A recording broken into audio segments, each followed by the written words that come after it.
So last spring, the spring of 2022, I was approached by Capstone Gardens, and they, specifically Sylvia Kennedy, asked me if I would like to have my students involved in doing some gardening, which works out really great because in grade 4, part of the science curriculum is a unit on plants. So we thought, what a great way to do some hands-on learning and cover our science curriculum. So the plan was to take these 25 students that I had last year down to the gardens, down to Capstone Gardens, and help teach them how to be gardeners.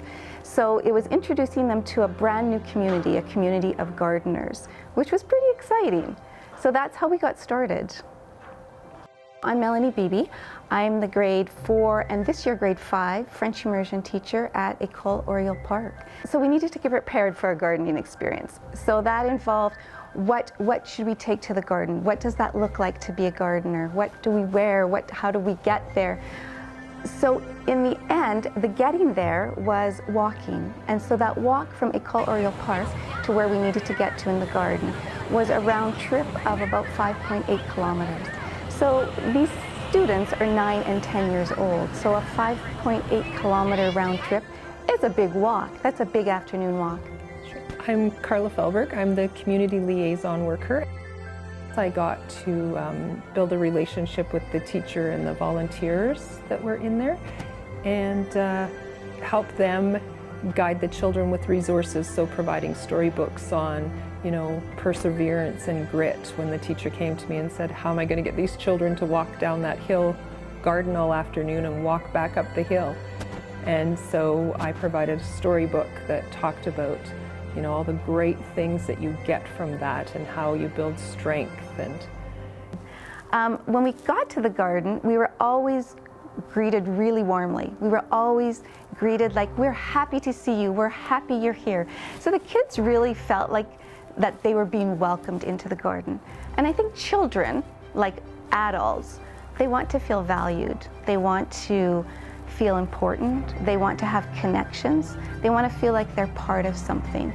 And I think for them, the garden was that. I believe that the garden became a community for them, a community where they felt that they belonged and that they were valued and that they were important.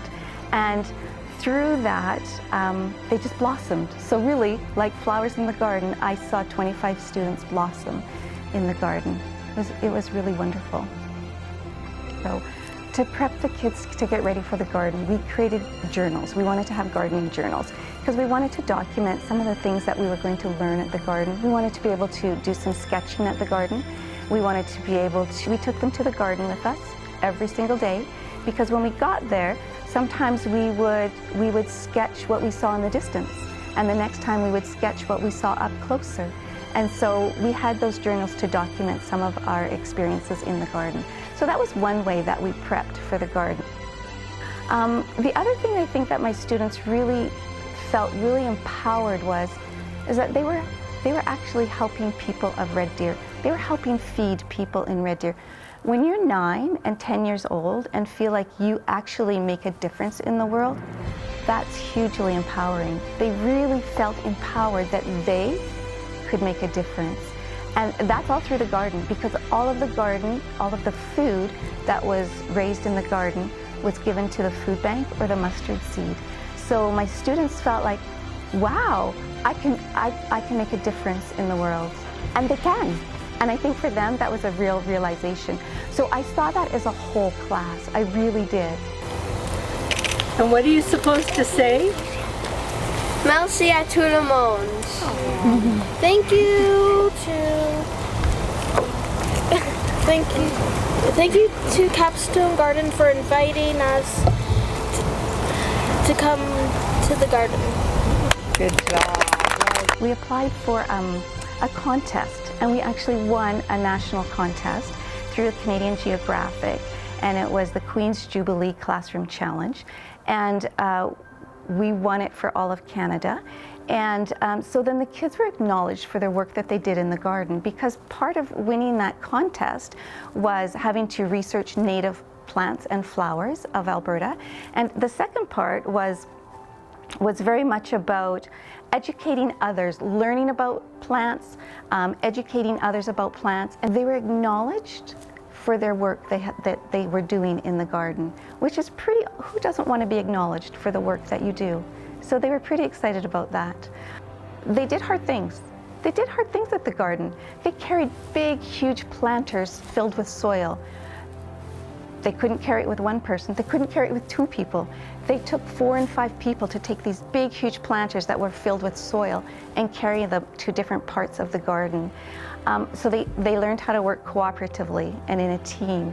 They did hard things. They walked big distances to get to the garden. And I think what they learned is that they can do hard things. They can accomplish big things. And so when I see that now in their classroom work, in their academic work, they feel like they can do hard things at school. So for me, you know that expression, it takes a village to raise a child? I really felt that because through the gardening experience, I also became part of that community that was created at the garden. And for those students, it became a community for them because not only did we do gardening at Capstone Gardens, but lots of people came into our classroom and they taught us how to make fridge pickles with the produce that we had grown at the garden. They came in and started a composting bin in our classroom. So now in our classroom, we compost. It takes a village to raise a child, and I was so appreciative of all of the gardening experience and the village that was created in that garden, and to raise my students. So the future is exciting. The future is always exciting. When you work at a school and you work around students, the future is always exciting.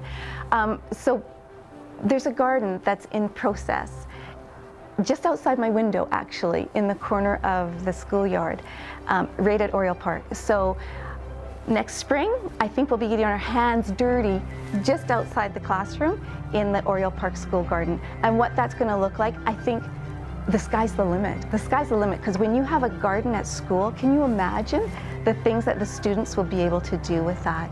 It's super exciting. We will keep gardening.